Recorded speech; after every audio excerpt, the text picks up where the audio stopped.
बच्चों, आज हम आप लोगों को पौधों के बारे में बताएंगे। आपको पौधे के भाग के बारे में हम पहले पढ़ा चुके हैं ना? कौन कौन से भाग होते पौधों में? जड़, तना, पत्ती, फूल, फल, बीज। बहुत अच्छे बच्चों। देखिए बच्चों, आज हम पत्ती की संरचना के बारे में बताएंगे आपको। ठीक है बच्चों? हमने कई तरह की पत्तियां इकट्ठी करके अपनी टेबल पे रखी है। देखिए, ये कनेर की पत्ती है, ये सदाबहार की पत्ती है, ये गुड़हल की पत्ती है, ये कदम्ब के पेड़ की पत्ती है, ये सागौन की पत्ती है और ये एक अमरूद की पत्ती है। देखो बच्चों, टेबल पे ऐसे अलग अलग करके हमने पत्तियां रखी हैं। आप लोग देखिए, जितनी भी पत्तियां हमने यहाँ पे रखी हुई हैं, इन सभी पत्तियों के मध्य में एक मोटी सी रचना आपको दिखाई देती है। इसको हम मध्य सिरा कहते हैं। देखिए, हर पत्ती में ये एक मोटी सी सिरा हुई है, बीचों बीच में ये एक सिरा गई हुई है। इसको हम मध्य सिरा कहते हैं। क्या कहते हैं? मध्य सिरा। अब आप देखिए, ये जो मध्य सिरा है, इनसे भी थोड़ा महीन महीन रचनाएं निकली हुई है, रेखा जैसी। इसे हम सिराएं कहते हैं। क्या कहते हैं? सिराएं। इन सिराओं से भी महीन महीन धागे जैसी संरचनाएं निकली हुई हैं। इस पत्ती में आपको ज्यादा अच्छे से समझ में आएगा।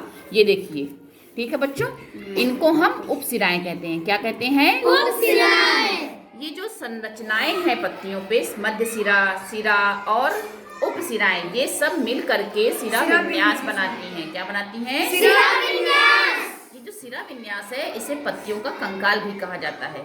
ठीक है बच्चों? Yes ma'am. अब देखिए बच्चों, ये जो पत्तियां होती हैं, ये डाल से ऐसे जुड़ी हुई होती हैं।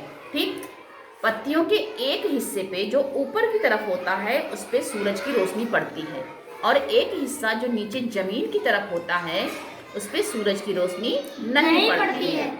लेकिन जिस हिस्से पे सूरज की रोशनी पड़ती है, उस हिस्से को हम प्रतिपृष्ठ तल कहते हैं। क्या कहते हैं? प्रतिपृष्ठ तल। और जो हिस्सा जमीन की तरफ होता है, यानी कि पत्ती का निचला हिस्सा, इसे हम पृष्ठ तल कहते हैं। क्या कहते हैं? पृष्ठ तल। वेरी गुड बच्चों। देखो बच्चों, ये पत्तियां जो हैं, ये एक डंठल से जुड़ी हुई हैं। इस डाल से देख रहे हो आप लोग?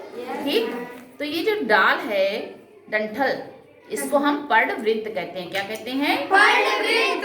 पर्णवृत्त हर पौधे की पत्ती में नहीं होता है, कुछ पौधे में होता है और कुछ में नहीं होता है। और ये जो डंठल जहां से जुड़ी हुई है इस डाल से, हर इस बिंदु को हम लोग पर्णाधार कहते हैं। क्या कहते हैं? पर्णाधार। अब आप लोग देखिए, ये पत्ती बिल्कुल गोल है और कुछ पत्तियां होती हैं जिनके किनारे कुछ कटे कटे से होते हैं। ठीक है, जैसे ये देखिए गुड़हल की पत्ती, इसके किनारे हल्के से नुकीले नुकीले से हैं।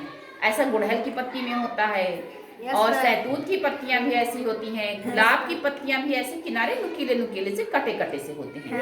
ये जो किनारे होते हैं, इनको हम पर्ण, जिनके किनारे कटे होते हैं ना, इनको हम इन कटे हुए किनारों को पर्ण तट कहते हैं। क्या कहते हैं? पर्ण तट। और जो ये पत्ता है, देखिए ये इतना पूरा, इसको हम पर्ण फलक कहते हैं। क्या कहते हैं? पर्ण फलक। अब ये पत्ते का जो सबसे आगे का हिस्सा होता है, कुछ में ये नुकीला होता है।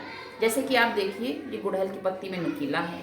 ठीक, ये सागौन में भी नुकीला है, अमरूद की पत्ती में भी ये थोड़ा सा नुकीला है, सदाबहार की पत्ती में ये गोल है। तो पत्तियों का ये जो आगे का हिस्सा होता है, इसको हम पर्णाग्र कहते हैं। क्या कहते हैं? पर्णाग्र। ठीक है बच्चों, इस तरह से आपको हमने पत्ती की संरचना के बारे में पढ़ाया। आप लोगों को समझ में आया बच्चों पत्ती?